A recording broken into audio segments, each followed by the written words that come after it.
जी हाँ, तारुण द्वितीय के समस्त सम्मानित पिता तुल्य बुजुर्गजन, देवी स्वरूपा माताएं, बहनें, नौजवान भाई लोग, आप सभी से निवेदन है कि इस बार भाजपा के समर्थित उम्मीदवार शीला वर्मा जी, पत्नी रंजीत वर्मा जी जिला पंचायत के लिए चुनाव मैदान में हैं। तो आप सभी से निवेदन है कि इस बार शीला वर्मा जी को भारी से भारी मतों से जिता करके और क्षेत्र का विकास कराएं। जी हाँ, याद रखिएगा, शीला वर्मा, पत्नी रंजीत वर्मा जो भाजपा के समर्थित हैं, तो शीला वर्मा जिंदाबाद जिंदाबाद, रंजीत वर्मा जिंदाबाद जिंदाबाद, क्षेत्र की जनता जिंदाबाद जिंदाबाद।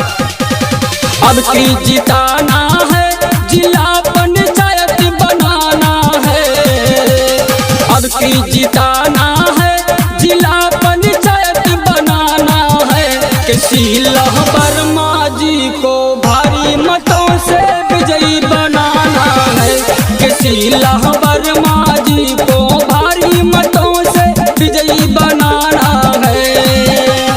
अब की जिताना है, जिला पंचायत बनाना है कि शीला वर्मा जी को भारी मतों से विजयी बनाना है कि शीला वर्मा जी को भारी मतों से विजयी बनाना है।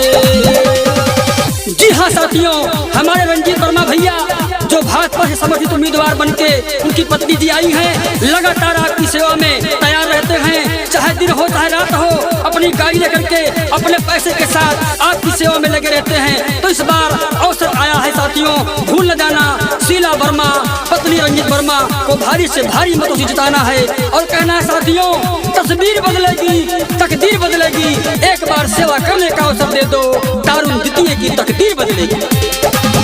चाचा चाची भैया भाभी भूल न जाना, तारुण द्वितीय को स्वर्ग है बनाना।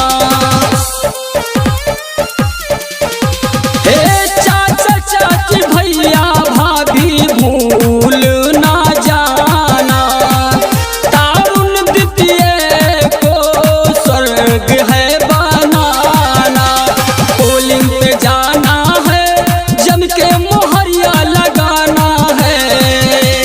पोलिंग पे जाना है तो जम के मोहरिया लगाना है कि शीला वर्मा जी को भारी मतों से विजयी बनाना है कि शीला वर्मा जी को भारी मतों से विजयी बनाना है। जी हाँ साथियों, हम नौजवानों के आइकान, हर सुख दुख में काम आने वाले रंजीत वर्मा भैया की धर्मपत्नी शीला वर्मा जी जो भाजपा से उम्मीदवार हैं, इस बार चुनाव मैदान में हैं। तारुण द्वितीय से आप लोगों से निवेदन है कि आप लोग एकजुट होकर के और शीला वर्मा को विजयी बनाएं, जिससे विकास का मार्ग अग्रसर हो सके। और कहना है, वक्त कम है, जितना दम है लगा दो, कुछ को मैं जगा दूंगा, कुछ को आप जगा दो। तारुण द्वितीय की जनता जिंदाबाद जिंदाबाद, रंजीत वर्मा जिंदाबाद जिंदाबाद, क्षेत्र की जनता जिंदाबाद जिंदाबाद।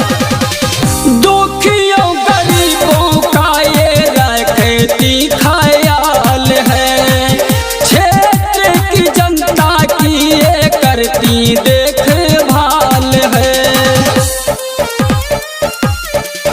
हाँ, दुखियों गरीबों की ये रखती ख्याल है, क्षेत्र की जनता की ये करती देखभाल है।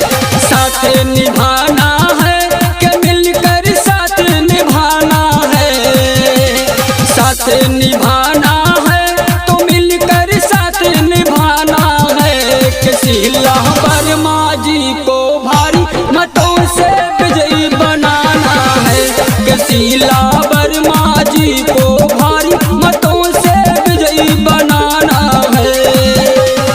जी हाँ साथियों, पिछले कई सालों से आपके बीच में, आपके सुख दुख में बढ़ चढ़ के भागीदारी निभाने वाले रंजीत वर्मा भैया की पत्नी शीला वर्मा जी इस बार भाजपा समर्थित उम्मीदवार बनके आपके बीच में आई हैं। तो इस बार इनको भारी से भारी मतों से जिताना है साथियों, भूल नहीं जाना है। रंजीत वर्मा जी की धर्मपत्नी शीला वर्मा जी, शीला वर्मा जिंदाबाद जिंदाबाद, रंजीत वर्मा जिंदाबाद जिंदाबाद, क्षेत्र की जनता जिंदाबाद जिंदाबाद। नाली खरंजा पक्की रोड बनवाएंगी, जवन कोई किया नहीं करके दिखाएंगी।